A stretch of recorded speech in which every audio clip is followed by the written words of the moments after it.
من يهده الله فلا مضل له ومن يضلله فلا هادي له وأشهد أن لا إله إلا الله وحده لا شريك له وأشهد أن سيدنا وحبيبنا ورسولنا محمدا عبده ورسوله الذي أرسله بالحق بشيرا ونذيرا وداعيا إلى الله بإذنه وسراجا منيرا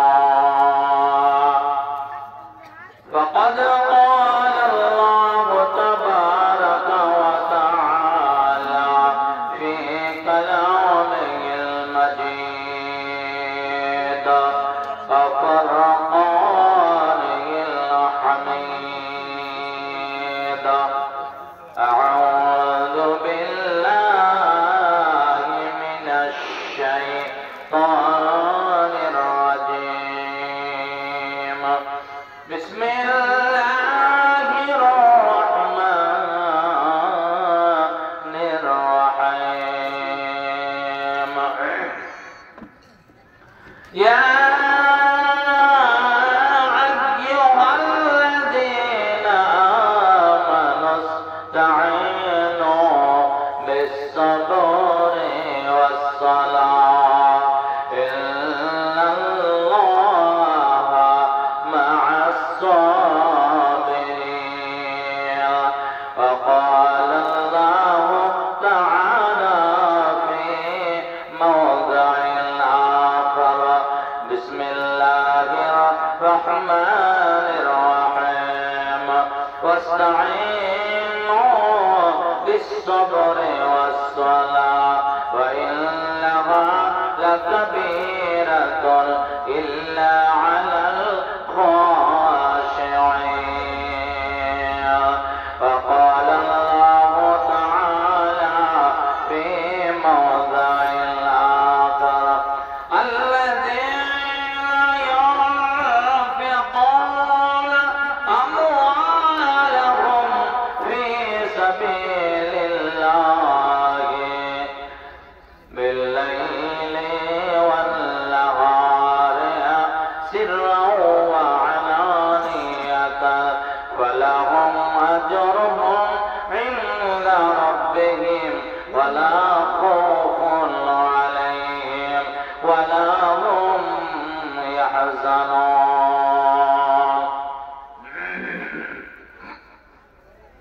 দয়াল আল্লাহ গো মাবুদ মাওলা গো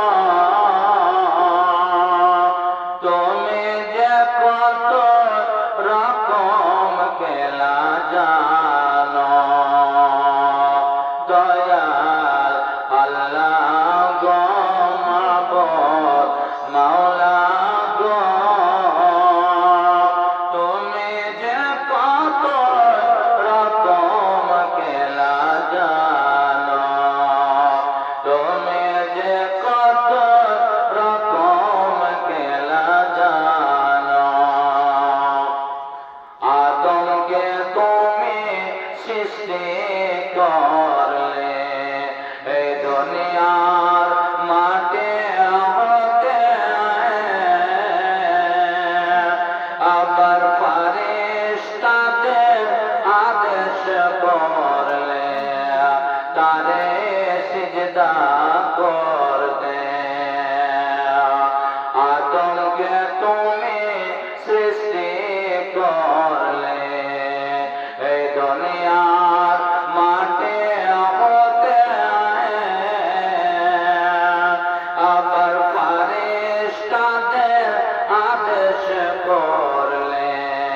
তারে সিজদা করতে।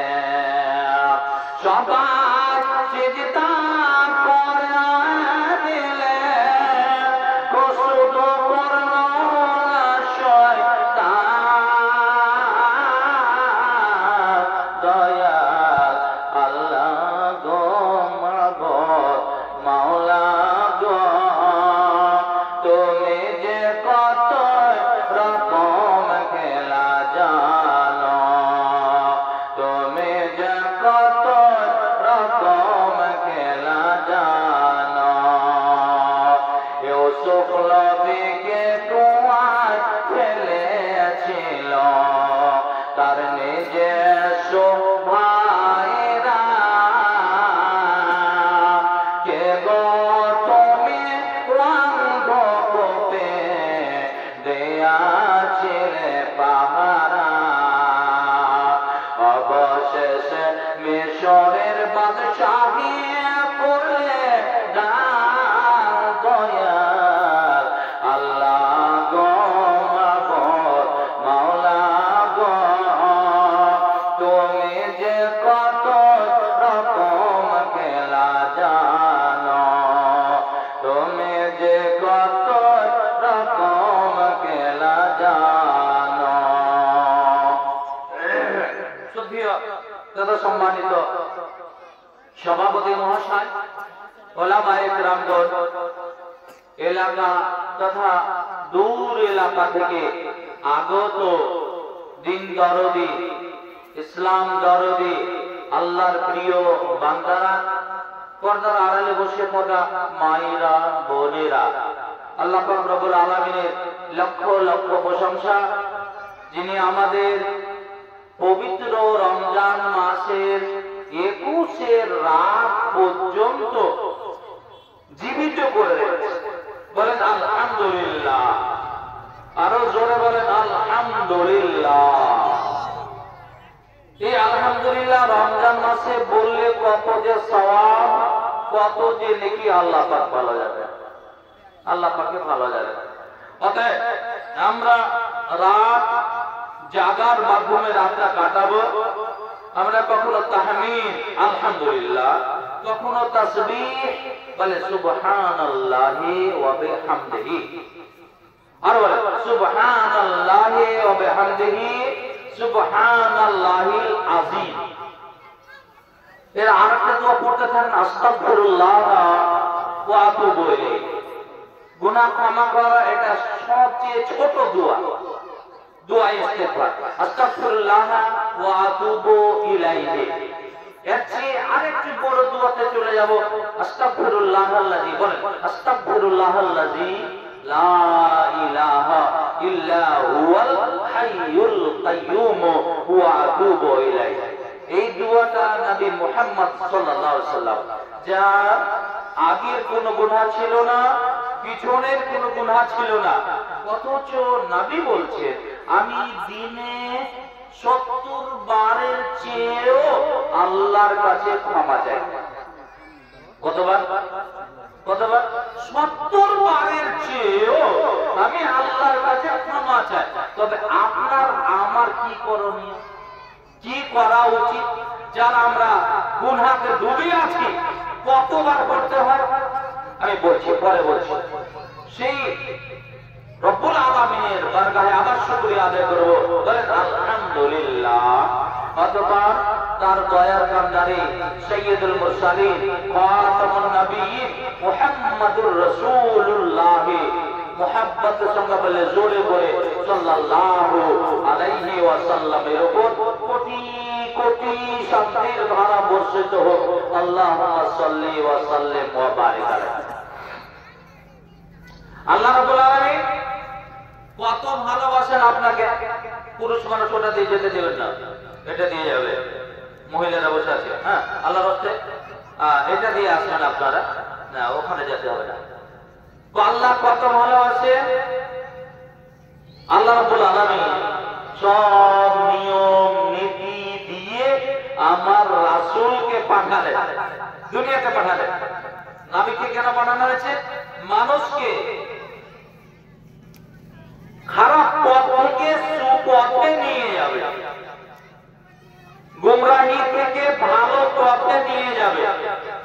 সেটাই নাবিরা করলেন। নাবিদের মার খেতে হলো, নাবিদের গাল খেতে হলো, নাবিদের কত যন্ত্রণা কষ্ট সহ্য করতে হলো, একমাত্র কাদের জন্য? মুখ খোলে, আমাদের জন্য, আমাদের জন্য। আমরা হলাম কার উম্মত? শেষ নবী হযরত মুহাম্মদুর রাসূলুল্লাহ সাল্লাল্লাহু আলাইহি ওয়াসাল্লামের উম্মত। বুঝতে পেরেছেন? যেখানে নবীরা বলতেন, হে আল্লাহ, তুমি আমাদের নবী না করে শেষ নবীর উম্মত যদি করতেন, এটাই ভালো ছিল, এটাই ভালো ছিল। কেন? শেষ নবী হযরত মুহাম্মদুর রাসূলুল্লাহ সাল্লাল্লাহু আলাইহি ওয়াসাল্লাম, তার উম্মতেরা বেশি জান্নাতে যাবে। বলে সুবহানাল্লাহ, আল্লাহু আকবার। আজ আমি আপনার সম্মুখে দুটো আয়াত পরিবেশন করেছি। এটাতে কি হচ্ছে? আল্লাহর কাছে চাইবো কেমন করে? আপনি যদি প্রধানমন্ত্রীর কাছে যান, সরাসরি যেতে পারবেন? যাওয়া যাবে? আপনাকে যেতে দিবে? আপনি প্রথমে যাবেন কার কাছে? প্রধানের কাছে। প্রধান তখন আপনাকে নিয়ে চলে যাবে কার কাছে? সভাপতির কাছে। সভাপতি আপনার কাছে নিয়ে চলে যাবে এমএলএ এর কাছে। এমএলএ তখন এমপির কাছে গিয়ে আর্জি জানাবে যে প্রধানমন্ত্রীর সঙ্গে আমাদের দেখা করতে হবে। বুঝতে পেরেছেন? বিশাল একটা কিছু চাওয়া পাওয়া ব্যাপার আছে, সেখানে যেতে হবে। তখন এমপি সাহেব যদি রাস্তা থাকে, আপনাকে রাস্তাটা বলে দেবেন, এইভাবে আপনি যান। বুঝতে পেরেছেন? আল্লাহ রাব্বুল আলামিন কি বলছেন? আপনাকে কত ভালোবাসে, আমার কাছে চাইবি কেমন করে, আর আমি তোমাকে যে দেব, চাওয়ার পদ্ধতিটা বলে দিয়েছে। বুঝতে পেরেছেন? চাওয়ার পদ্ধতি আল্লাহ বলছেন, বিসমিল্লাহির রহমানির রহিম, ইয়া আইয়ুহাল্লাযীনা আমানুস্তাঈনু বিস-সাবরি ওয়াস-সালাহ, ইন্নাল্লাহা মা'আস-সাবিরিন। আল্লাহ বলেন, নবী বলে দাও, মুমিনরা বলো, যারা নিজেকে দাবি করে আমরা মুমিন, আপনাকে যদি বলা হয় আপনি মুমিন না কাফের, উত্তর কি দিবেন? কি দিবেন? মুমিন। কাফের কি বলবেন? কখনো বলবেন না। নবীরে বলে দাও, যারা বলে আমি মুমিন, আমি মুমিনা, মহিলারা বলবে আমরা মুমিনা, মুমিনেরা পুরুষেরা বলবে মুমিন। আল্লাহ বলেন, নবীরে বলো, মুমিনেরা কে বলো, ইস্তাঈনু বিস-সাবরি ওয়াস-সালাহ। বালা পাপারের পুরুষেরা, মহিলারা আমার কাছে সহযোগিতা কামনা করো, আমার কাছে সহযোগিতা চাও, আমি তোমাকে সহযোগিতা করব। আল্লাহ বলছে চাও, আসো, আরে আমি তোমাকে দেব, চাও আমার কাছে। কেমন করে চাইতে হবে? নবী বলে দাও, এক নম্বর হলো ধৈর্য, এক নম্বর হলো সবর, এক নম্বরে হচ্ছে ধৈর্যশীল হতে হবে, দুই নম্বরে হলো সালাত অর্থাৎ নামাজ। তুমি ধৈর্যশীল হয়ে ধৈর্য ধারণ করে আর সালাতের মাধ্যমে আমার কাছে তুমি চাও। নবী বলে দাও, ইন্নাল্লাহা মা'আস-সাবিরিন। নিশ্চয়ই যারা ধৈর্য ধারণ করে, নিশ্চয় যারা ধৈর্যশীল, তাদের সঙ্গে আল্লাহ থাকে, তাদের সঙ্গে আল্লাহর সহযোগিতা থাকে। মানুষের জীবন গড়ে ওঠে নানান রকম জিনিস দিয়ে। কখনো আপনার জীবনে সুখের সুখ চলে আসবে, কখনো আপনার কাছে সুখের সংবাদ আসবে, কখনো আপনার কাছে দুঃখের সংবাদ চলে আসবে। সুখ দুঃখ মিলে আপনার লাইফটা যেন জড়িত মিশ্রিত। সুখের সময় কি করতে হবে আর দুঃখের সময় কি করতে হবে আপনাকে একটু খালি জানতে হবে। আপনার ছেলে মারা গেছে, আপনার ছেলে ছিল খুব ভালো ছেলে, ছেলেটা মারা গেছে, ছেলেটার জন্য 1 মাস ধরে কান্না করতে আছে মা, মা বাবা। মানুষ বুঝাচ্ছে কাঁদো না, কাঁদো না, ক্রন্দন করো না। তারপরে যখন কান্না করে করে করে ক্লান্ত হয়ে গেছে, খাসতে গেছে, তখন যা ধৈর্য ধরে নিলাম। এটাকে ধৈর্য হলো? এটাকে ধৈর্য হলো? কান্না করে করে ক্লান্ত হয়ে গেছে, খাসতে গেছে, তখন বলছে আমি ধৈর্য ধারণ করলাম, ধৈর্য ধরে নিলাম।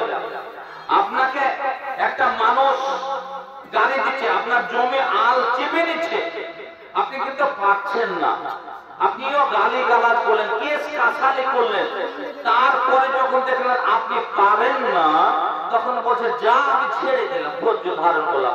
এটাকে ধৈর্য ধারণ না। ধৈর্য ধারণ হলো যখন বিপদটা আপনার কাছে আসবে ওই সময় ধৈর্য ধারণ করতে হবে। মুসিবত যখন আপনার কাছে চলে এসেছে তখন হলো আপনাকে ধৈর্য ধারণ করার নাম হলো ধৈর্য। বুঝতে পেরেছেন? আপনার লাইফে যে যত ধৈর্যশীল হবে, যে যত ধৈর্য ধারণ করবে, সে ততটা লাভ পাবে। বুঝতে পেরেছেন? আপনি দেখেন যে ধানটা জমিতে লাগিয়েছেন, একটা ধান লাগালেন, এই ধানটা লাগিয়েছেন, ধান কখন ধান দিয়ে ধান কখন পাবে? কতদিন পর? কতদিন পর পাবে? 3 মাস। 3 মাস পরে তো ধান কাটবে, মোটামুটি একটা 2.5 থেকে 3 মাস। আপনি যদি বলেন আজকে ধান কাটলাম 10 দিন পর ধান কাটবো, হবে? হবে না। বুঝতে পেরেছেন? তাহলে আপনাকে ধৈর্য ধারণ করতে হবে কতদিন? 90 দিন, 3 মাস। বুঝতে পেরেছেন? এই 90 দিন পরে ধানের গাছ আপনাকে ধান দেবে, তারপরে ওই গাছটা কি হবে বলেন? খড় হয়ে যাবে, কেটে নেবে, মানে একটা ফসল আপনাকে দিবে, এই বেশি ফসল দেবে না। কেন? একটা ধৈর্য কম আছে। এবারে চলে যাবে না। আপনি একটা আমের গাছ লাগিয়েছেন, আমের আঁটি একটা লাগিয়েছেন, কতদিন পরে আম পাবেন? বলেন, কথা বলেন, একটু কথা বলেন, ধৈর্যের কথা বলছি। কতদিন পরে? 3 বছর, মিনিমাম 3 বছর বা 4 বছর বা 5 বছর।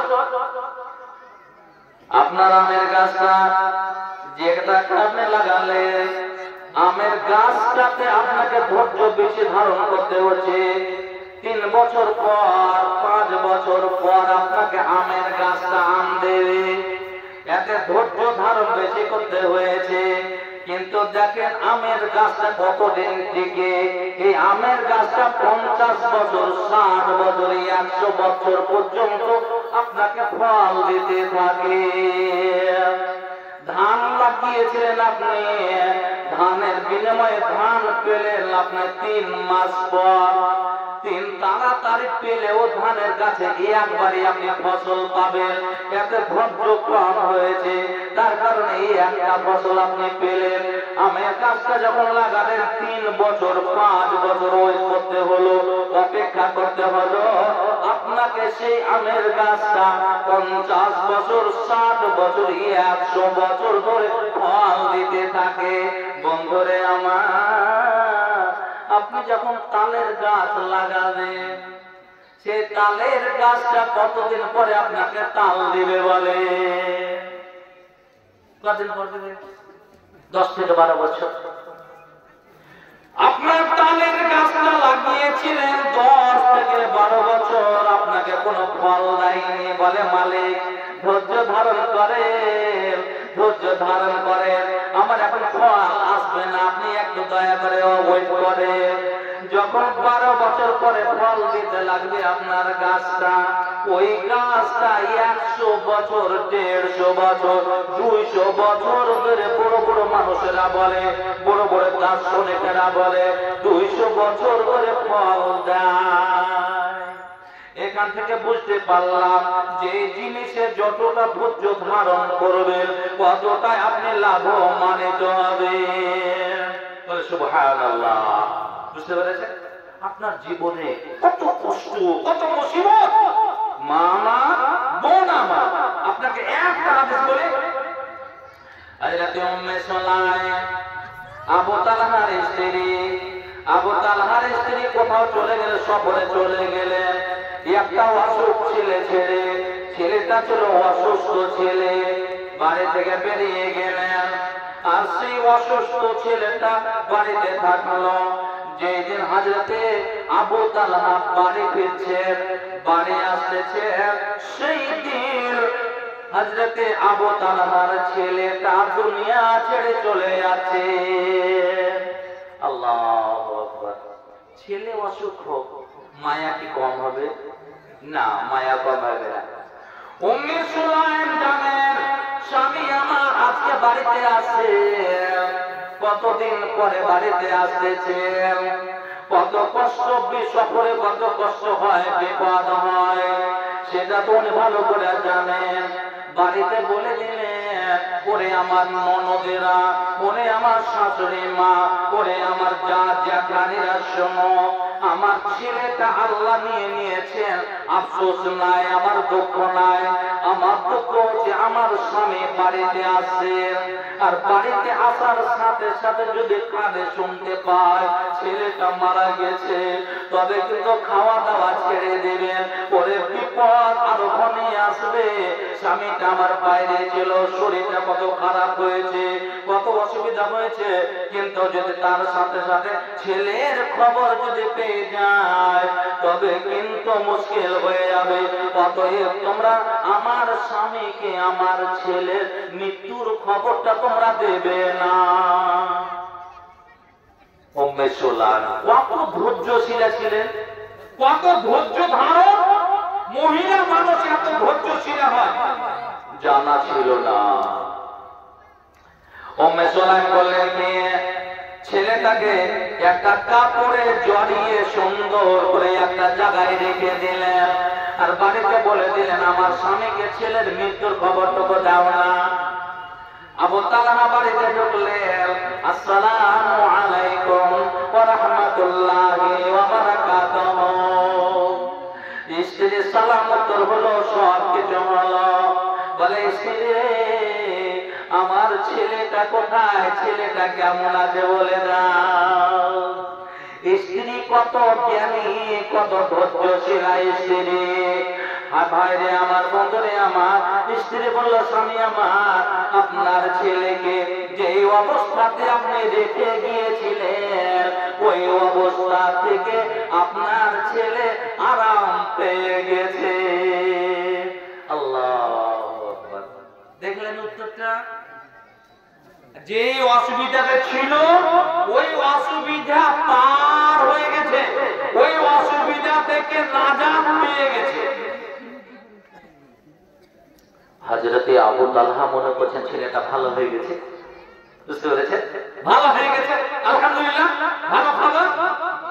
মানে আমার হযরতে উম্মে সুলাইম স্বামীর যেভাবে ইজ্জত করতে হয়, সেবা করতে হয়, সমস্ত খাওয়া দাওয়া থেকে, সেবা থেকে সব কিছু ছেড়ে ফেললেন। কিন্তু স্বামীকে একটুকু জানতে দিলেন না যে ছেলে মারা গেছে। এমনকি রাত্রে তাদের প্রেম বিনিময় হলো, রাত্রে তাদের আলাপ হলো, রাত্রে তাদের সহবাস হয়ে গেল, এখন পর্যন্ত কোনো খবর নাই। আবু তালহা ফজরের সালাত আদায় করে ও আবার চলে যাবেন, বাইরে চলে যাবেন। স্ত্রী মনে করছেন কেমন করে স্বামীকে জানাবো, স্বামীকে জানালে তো মনটা খারাপ হয়ে যাবে, হয়তো আমাকে গালিগালাজ করবে, হয়তো আমাকে বকা দেবে যে আমাকে কেন বলনি ছেলে মারা গেছে। স্ত্রী স্বামীকে বলছেন, স্বামী আমার, একটা কথা শোনেন, কোন মানুষ যদি আপনাকে কোনো আমানত দেয়, 1000 টাকা বলল, আমার বাড়িটা ভাঙ্গা বাড়ি, টাকা রাখা যাবে না, আপনি টাকাটা রাখেন, টাকাটা রেখে দিলেন, কয়েকদিন পরে ওই লোকটা যদি আসে, আপনাকে আমি টাকাটা আমানত দিয়েছিলাম, জমা রেখেছিলাম, আপনি ওই টাকাটা আমার প্রয়োজন হয়ে গেছে, আমাকে ফেরত দেন। এবারে বলেন টাকাটা দিবেন কি না? টাকা কি করে দিতে হবে না? দিতে হবে। হায় রে এসে রে বলে স্বামী বললেন, হ্যাঁ, আমাকে যদি কেউ আমানত দেয় তবে সেই আমানতটা আমি ফিরিয়ে দেব, চাইতে আসলে আমি দিয়ে দেব। বলে স্বামী আমার, আপনি যে ছেলেটা রেখে গিয়েছিলেন, যে ছেলেটা অসুস্থ অবস্থা আপনি রেখে গিয়েছিলেন, ওই ছেলেটা গতকালকে আপনার বাড়িতে ঢোকার আগে, প্রবেশ করার আগে আল্লাহ আমাদের আমানত দিয়েছিলেন ছেলেটাকে, ওই ছেলেটা আমানত হিসাবে আল্লাহ আমরা পেয়েছিলাম, কিন্তু আপনার বাড়িতে আসার আগে আল্লাহ রাব্বুল আলামিন সেই আমানতটাকে নিয়ে নিয়েছে। আপনি দয়া করে তার দাফন কাফনের ব্যবস্থা করেন। আবু তালহা যেন বেখেয়াল হয়ে গেল, তুমি কাল থেকে আমাকে কেন বলনি? আমার অনেক কিছু হলো, আর আপনার সোহবত পর্যন্ত হয়েছে, ওরে তুমি কেন বলনি? বলে দাও আমাকে। বলে স্বামী, যদি বলতাম তাহলে আপনি খাওয়া দাওয়া কিছু করতেন না, শরীরটা খারাপ হয়ে যেত। চলে গেল নবীর কাছে, ইয়া রাসূলুল্লাহ রে, ইয়া হাবিবাল্লাহ রে, আমার একটা ছেলে ছিল, আল্লাহ আমানত দিয়েছিলেন, আল্লাহ কালকে নিয়ে নিয়েছিলেন। ওরে আমি যখন বাড়িতে ছিলাম না, বাড়িতে আসার পরে আমার স্ত্রী একটু আমাকে জানায়নি, খবর দেয়নি। আজকে আমি যখন বাইরে কোথাও যাব, আমার স্ত্রী বলল ছেলে মারা গেছে। ইয়া রাসূলুল্লাহ, কি করা যাবে, কেমন করে কি করব? আমার নবী বললেন, হে আবু তালহা, শোনো রে শোনো, আল্লাহ রাব্বুল আলামিন আজকে যে তোমাদের রাতে সহবাস হয়েছে, মিলন হয়েছে, আল্লাহ রাব্বুল আলামিন যেন যেই ছেলেটাকে নিয়ে নিয়েছেন তার ছেলে, তার চেয়েও উন্নত মানের সব ছেলে আল্লাহ যেন তোমাকে দান করে। নবীর দোয়া, বুঝতে পেরেছেন? হযরত আবু তালহা বললেন কি, ছেলেটাকে নিয়ে দাফন কাফন করলেন, আর নবীর দোয়া এত তাড়াতাড়ি কবুল হলো, পরে যতগুলো ছেলে হয়েছিল সব মুহাদ্দিস, সব মুফাসসির, সব মুহাদ্দিস, কোরআন হাদিসে। ধৈর্য, এটা হলো ধৈর্য। মায়েদের ধৈর্য কেমন? একটা যদি ছেলে মেয়ে কিছু 7 দিন 8 দিন ধরে ওই আইয়ামে জাহিলিয়াতের মতো কান্না করবে, কান্না করে করে করে যখন চোখে আর জল আসবে না, তখন বলে যে আর ধৈর্য ধরবে, সবর করে গেল। বুঝতে পেরেছে? এটার নাম সবর নয়, এটার নাম ধৈর্য নয়। নবী বলে দাও, আমার কাছে আসো, আমার কাছে সহযোগিতা কামনা করো, ধৈর্য নিয়ে আর সালাত নিয়ে। কোনটাই আমাদের মধ্যে ভালো নাই। বুঝতে পেরেছেন? ধৈর্য কাকে বলে? আপনাকে দেখেন, হযরত ইব্রাহিম আলাইহিস সালাতু ওয়াস সালাম কে আল্লাহ যখন অর্ডার দিলেন, ইব্রাহিম তোমার স্ত্রী হাজেরাকে নিয়ে নাও, ইসমাইল কলেজার টুকরো, বুড়ো বয়সে পাওয়া ইসমাইলকে নাও, আর ওই কাবা গৃহের কাছে রেখে চলে আসো। আল্লাহু আকবার। প্যালেস্টাইন থেকে কাবা শরীফ অনেক ডিসটেন্স, আমি যাইনি, ইচ্ছা করেছি, আল্লাহ পাক ভালো জানেন, আল্লাহ কবুল করে যাব। তো 4 দিন 5 দিন হাঁটা পথে গিয়ে হযরত ইব্রাহিম, তার স্ত্রী হাজেরা এবং ছেলে ইসমাইল, একমাত্র ছেলে ইসমাইল তখন ওখানে নিয়ে গেলেন কাবা শরীফের কাছে। বিশাল একটা গাছ আছে, ওই গাছের নিচে রাখছে। স্ত্রী কত সৎ, স্ত্রী কত ধৈর্যশীলা। আপনি যদি আপনার স্ত্রীকে কোথাও যান আর যদি বলেন তুমি থাকো আমি চললাম, তাহলে ম্যান সার দিয়ে আপনার আগে পালিয়ে আসবে। বুঝতে পেরেছেন? ও আপনার আগে আসবে, তোমার ছেলে থাকলো আমার দেখার কিছু নাই, আমিও চললাম। দেখেন হযরত ইব্রাহিম হাজেরাকে রেখে দিলেন। এক মশক পানি আছে, পানি বেশি নাই, চামড়ার একটা পাত্র মশক, সেই মশক পানি আছে, আর কিছুটা খেজুর আছে, সেই খেজুর রেখে দিলেন আর পানি রেখে দিলেন। হাজেরাকে রাখলেন, ইসমাইলকে রেখে দিলেন। রাখার পরে হযরত ইব্রাহিম এক পা দুই পা করে করে আবার যেতে আরম্ভ করলেন। যে পথ দিয়ে এসেছিলেন ওই পথ দিয়ে হেঁটে চলে যাচ্ছেন। হযরত ইব্রাহিম হযরত হাজেরা ভাবছেন, আল্লাহ কি কোন ব্যাপার, কোন ব্যাপার, এখানে কেউ নাই, কোনো মানুষ নাই, কোনো পানির ব্যবস্থা নাই, কোনো টিউবওয়েল নাই, কোনো নলকূপ নাই, কোনো ইন্দারা নাই, আর এখানে আমাকে রেখে চলে যাচ্ছেন বলে। হযরত হাজেরা বলেন, ইয়া ইব্রাহিম, ইব্রাহিম, স্বামীর নাম ধরে ডাকা যাবে। বুঝতে পেরেছেন? স্বামীর নাম ধরে কোনো অসুবিধা নেই। আজকাল যদি বলেন যে স্বামীর নাম ধরে সহজে ডাকবে, আমাদের উমুকের বাপ, উমুকের বাপ, আব্দুল্লাহ বাপ, আয়েশার বাপ, বুঝতে পেরেছেন? স্বামীর নাম মোটে ধরতে রাজি নাই। বুঝতে পেরেছেন? হযরতে হাজেরা দেখে চলে আসে, স্বামী আমার ইব্রাহিম আলাইহিস সালাম, আপনি কোথায় যাচ্ছেন? আপনি আমাদের এখানে রেখে কোথায় যাচ্ছেন একটু বলেন না কেন? একটু বলেন ইয়া ইব্রাহিম, ইব্রাহিম বলে ডাকছেন, আপনি বলেন কি কারণে আমাদের রেখে যাচ্ছেন? কোন কথা নেই। ইব্রাহিমকে আল্লাহ ওয়াদাতে রেখে দাও, চলো। বুঝতে পেরেছেন? চলে যাচ্ছে, আর এদিকে পিছন থেকে হাজেরা ডাকতে আছে।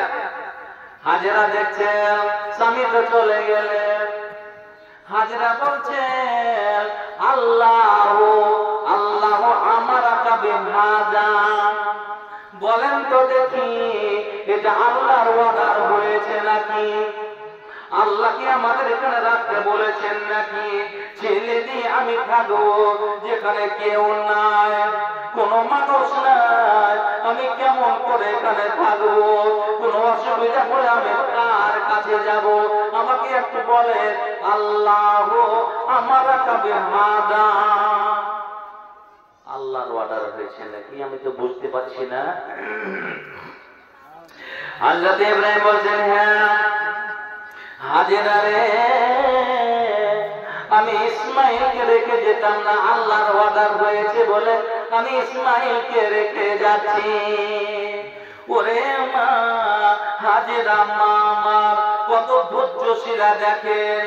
উনি বলছেন, ইদাল্লা ইউদি ইলা ইউজাইয়ুনা, স্বামী আমার আপনি চলে যান, আপনার প্রয়োজন আর নাই। আল্লাহর অর্ডার যেখানে হয়েছে, আল্লাহ যেখানে অর্ডার করেছেন, হুকুম করেছেন, তবে আল্লাহ আমাদের আর কোনো অসুবিধা করবেন না, আমাদের কোনো আর অসুবিধা হবে না, আল্লাহ আমাদের শেষ করবেন না, আল্লাহ আমাদের ধ্বংস করবেন না। দেখলেন, কেউ নাই, কোনো মানুষ নাই, একমাত্র হাজেরা এবং ইসমাইল। কোন পানির ব্যবস্থা নেই, কিছু নেই, আল্লাহর উপরে ভরসা হয়ে গেল, যান আপনি চলে যান। আল্লাহ আমাদের নষ্ট করবেন না, ধ্বংস করবেন না। আহা ভাই আমার, বন্ধু আমার, দোয়াটা বলে, আল্লাহুম্মা ইন্নাকা আফুউন তুহিব্বুল আফওয়া ফাআফু আননি, আল্লাহুম্মা ইন্নাকা আফুউন তুহিব্বুল আফওয়া ফাআফু আননি। এই দোয়াটা কি? এই লাইলাতুল কদর। বুঝতে পেরেছেন? একটু খালি জানিয়ে দিন। হযরত আয়েশা বলেন, ইয়া রাসূলুল্লাহ, ইয়া হাবিবাল্লাহ, লাইলাতুল কদর রাত জাগবো, 21 রাত জাগবো, 23 রাত জাগবো, 25 রাত জাগবো, 27 জাগবো, 29 জাগবো। আমি যদি জানতে পারি এটা লাইলাতুল কদর, আমি আল্লাহর কাছে কোন দোয়াটা করব? নবী বললেন, আয়েশা রে, তুমি রাত জাগতে জাগতে যদি বুঝতে পারো লাইলাতুল কদর, তুমি আল্লাহর কাছে দোয়া করবে, আল্লাহুম্মা ইন্নাকা আফুউন তুহিব্বুল আফওয়া ফাআফু আন্নি। মানে হলো, হে আল্লাহ, ইন্নাকা আফুউন, নিশ্চয় তুমি ক্ষমাশীল, নিশ্চয় তুমি ক্ষমাশীল, তুহিব্বুল আফওয়া, তুমি ক্ষমা করতে ভালোবাসো। রব্বুল আলামিন, তুমি যখন ক্ষমা করতে ভালোবাসো, ফাআফু আন্নি, আমাকে ক্ষমা করে দাও, ক্ষমা করে দাও, ক্ষমা করে দাও। এই দোয়াটা পড়তে থাকতে হবে আমাদের। চলে ওখানে চলে যায় কি? হাজেরা বললেন, স্বামী আমার, আল্লাহর অর্ডার যেখানে হয়েছে অসুবিধা নাই, চলে যান। কয়েকটা দিন যেতে না যেতে খাবারগুলো ফুরিয়ে গেল, খেজুর যেটা ছিল শেষ হয়ে গেল, মশকে পানি ছিল পানি শেষ হয়ে গেল, স্তনে দুধ নাই। ইসমাইল খেতে চায়, খাওয়ার পাই না। ইসমাইল কান্না করে, ওরে পানি নাই আর কোনো খেজুর নাই, কেমন করা যায়? ইসমাইল কান্না করতে আছে, চিল্লে চিল্লে কান্না করতে আছে। বাইরে আমার বন্ধুরে আমার, মায়ের দিল কত ফাটে আপনি ভালো করে দেখেন। কান্না দেখতে না পেরে হযরতে হাজেরা আলাইহিস সালাম সেই পাহাড় একটা দেখতে পেলেন। সেই পাহাড়ের নামটা হলো সাফা। আলহামদুলিল্লাহ, কারা হজ করেছেন একটু হাত উঠাবেন। আলহামদুলিল্লাহ, একজন বাকি আমার কোন মা আমার হযরত হাজেরা আছেন মনে হয় নিশ্চয় বাংলাদেশে অনেক মা আছে, বুঝতে পেরেছেন? হ্যাঁ, কি হজ করতে জাননি? মামা হজ করতে চলে যাও, মামি গেলে বুঝতে পেরেছ? আচ্ছা শুনুন, হযরতে হাজেরা ছেলের কান্নার শোনা যায় না, স্তনে দুধ নাই, স্তনে লাগালে মুখটা টেনে নাই। ছেলেকে রেখে দিলেন, রাখার পরে পাহাড়ে চলে গেলেন। সাফা পাহাড়ে গিয়ে মনে মনে বললেন, পাহাড়ে উঠে দেখবো কাউকে যদি পায়, কেউ যদি থাকে, একটু পানির দরখাস্ত করবো, একটু পানি দাও, আমার ছেলেকে পান করাবো। হযরতে হাজেরা দৌড়ে চলে গেলেন সাফা পাহাড়ের উপরে। সেখানে দেখলেন কেউ না, একটা কাক পর্যন্ত নাই, একটা পাখি পর্যন্ত নাই। পুরো পাখিরা জানে এখানে পানি নাই, আমি যদি বসবাস করে পানির দরকার হবে, প্রাণী বলতে পানির দরকার হবে। পথের পাখিগুলো জানে পানি নাই, এখানে থাকা যাবে না। পাহাড়ের উপর থেকে আবার দৌড়ে আর একটা পাহাড় দেখতে পেলেন। ওই পাহাড়টার নাম হলো মারুয়া। সেই মারুয়া পাহাড়ের উপরে উঠে আবার দেখতেছেন কোন মানুষ দেখতে পাওয়া যায় কিনা। যদি মানুষকে পায়, একটু পানি নিব, একটু পানি পান করবো, আর একটু আমার ছেলেকে পানি পান করাবো। আরে সুবহানাল্লাহ, কোন মানুষকে দেখতে পাওয়া গেল না। আবার ছুটে চলে আসলেন সাফাতে, এই করে করে সাফা মারওয়া, মারওয়া সাফা, আবার সাফা মারওয়া, এই করে করে 7 বার দৌড়া ধরে বললে 7 বার। আলহামদুলিল্লাহ, আপনি যখন হজে যাবেন আপনাকে এটা করতেই হবে, সাফা মারওয়া পাহাড়ে দৌড়াদৌড়ি করা। কার এটা? কার থেকে পেলাম? কার থেকে বললাম? হাজেরা। হাজেরা যদি ধৈর্যশীল না হতে এটাকে আমরা পেতাম? উনি যদি স্বামীর সঙ্গে চলে যেতেন এটাকে আমরা পেতাম না। 7 বার হয়ে গেল। 7 বার হওয়ার পরে ইসমাইলকে রেখে এসেছেন। মনে কত রকম কথা বলছে, ওরে ছেলেটা মারা গেল নাকি, ইসমাইল মারা গেল নাকি। আর কান্না করতে করতে ইসমাইলের কাছে আসলেন, দেখছেন ইসমাইল পা গুলো ছটফট করতে আছে, নিজের পা গুলো ওঠানামা করতে আছে, বালুগুলো সরে গেছে। ওরে ইসমাইলের পায়ের জায়গাটা বালুগুলো সরে আছে। আল্লাহ রাব্বুল আলামিন হযরত জিবরিল আমিনকে পাঠিয়ে দিলেন। হযরত জিবরিল আমিন আসলেন যে জায়গাতে হযরত ইসমাইলের পায়ের গুল্লা লেগেছিল, ওই জায়গাতে হযরত জিবরিল আমিন একটু শক্ত করে পানির মাটিতে আঘাত করলেন, আর আল্লাহর রহমতে পানির ফোয়ারা ছুটে গেল। বলেন আলহামদুলিল্লাহ। পানির ফোয়ারা ছুটে গেল। যেমন আপনার যদি পাম্পসেট মেশিনটা মাঠে আছে, আর যদি পাইপটাতে যদি কিছু না দিয়ে রাখেন আর বন্যার জল চলে আসে, বুঝতে পেরেছেন, দেখতে পান অটোমেটিকলি পানি উঠছে। পানি উঠে না ভাইজান, পানি ওঠে না বাপ জানা। তো হযরতে হাজেরা যদি আসেন, আল্লাহ আলহামদুলিল্লাহ আলহামদুলিল্লাহ, আল্লাহ শুকরিয়া আদায় করছেন, পানি নিজের হাত পা ধুলেন, হাত পা ধোয়ার পরে পানি পান করলেন, আল্লাহ শুকরিয়া আদায় করছেন। ইসমাইলের হাত মুখ ধুইয়ে দিলেন, পানি পান করালেন, আল্লাহ শুকরিয়া আদায় করছেন। পরে এমন হয়ে গেল কূপটা, পানির কূপটা চারিদিকে মেলাতে আছে। নদীটা নদী যেমন ভাঙন হয়, সেই কূপটা চারিদিকে মেলাতে আছে। জমজম কূপটা যেন চারিদিকে মেলাতে আছে। হাজরাতে হাজরা দেখলেন, আল্লাহ যে তুমি যদি কাটতে থাকে তো অনেক জায়গা হয়ে যাবে। তখন ওই ঘোলা বালুগুলো বাদ দিতে আছে, আল দিতে আছে, আর বলছেন জমজম জমজম জমজম, তুমি থামো থামো, আর কাটিও না কাটিও না কাটিও না।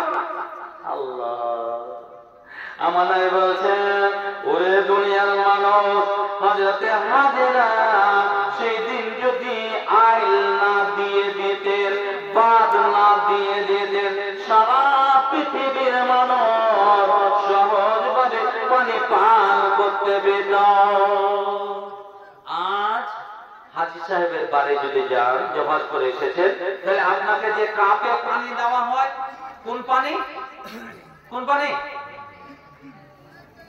জমজমের পানি, জমজমের পানি। আসসালামু আলাইকুম। আপনারা আমি যে কথাটি বলবো লক্ষ্য রাখবেন। আজকে জানেন যে বালাবাতা জুমা মসজিদের উন্নতি কল্পে জালসা, একটি বিরাট জালসা। এই জালসাতে অনুমানিক 1,25,000 থেকে 30,000 খরচ করেছে। এটা লক্ষ্য রাখবেন যে যখন একটা ছেলে বিবাহ করতে যায়, তখন ছোট ছোট বোনেরা বা উচ্চারণ করছে শুধু যে বানানটা বলছি, তারা একার সা আর 9 লি, ওই বোনগুলো যখন একটা মালা প্রদান করায় যে 120 টাকা দিলে 220 টাকা পাবো, এটা ইচ্ছা থাকে এই বোনগুলো। তো ওরকম এই মসজিদের আমার উদ্দেশ্য যে শুধু রিপারিং করা আছে কিছুদিনের জন্য, কিছুদিনও নয়। আমরা নাক কাটি ক্লিয়ার, আল্লাহ রহমতে রবিবার হয়ে যাবে, কিছুটা হয়েছে, ক্লিয়ার হয়ে গেলে রোজার পরে আমরা ইনশাআল্লাহ কাজ করব। আমাদের উদ্দেশ্য হলো যে আমরাকে অনুমানিক এই স্টেজে 2.5 লাখ টাকার মতো কালেকশন আপনারা দিন। এটা প্রত্যেক আমার মা বোনদের উদ্দেশ্য বলবো। এই গানটা আজকে 21 রাত্রি, সবাকালের রাত্রি, এই রাত্রটা কিয়ামতের দিন সাক্ষী দিবে। বা আপনার ছেলে, আপনি যদিও মৃত্যুবরণ করেন, আপনার ছেলে মেয়ে যখন নামাজ প্রতিষ্ঠা করবে বা অন্য গ্রামের মসজিদে নামাজ প্রতিষ্ঠা করবে, অবশ্যই আপনি অর্ধেক নেকি পেতে থাকবেন। অবশ্যই আপনারা মা বোনদেরকে বলবো আপনারা পুরা হারে দান করবেন, এবং আমার ভাই বাতিরাকে বলবো আপনারাও পুরা হারে কাজ করবেন, যেন আমরা মসজিদটা অবশ্যই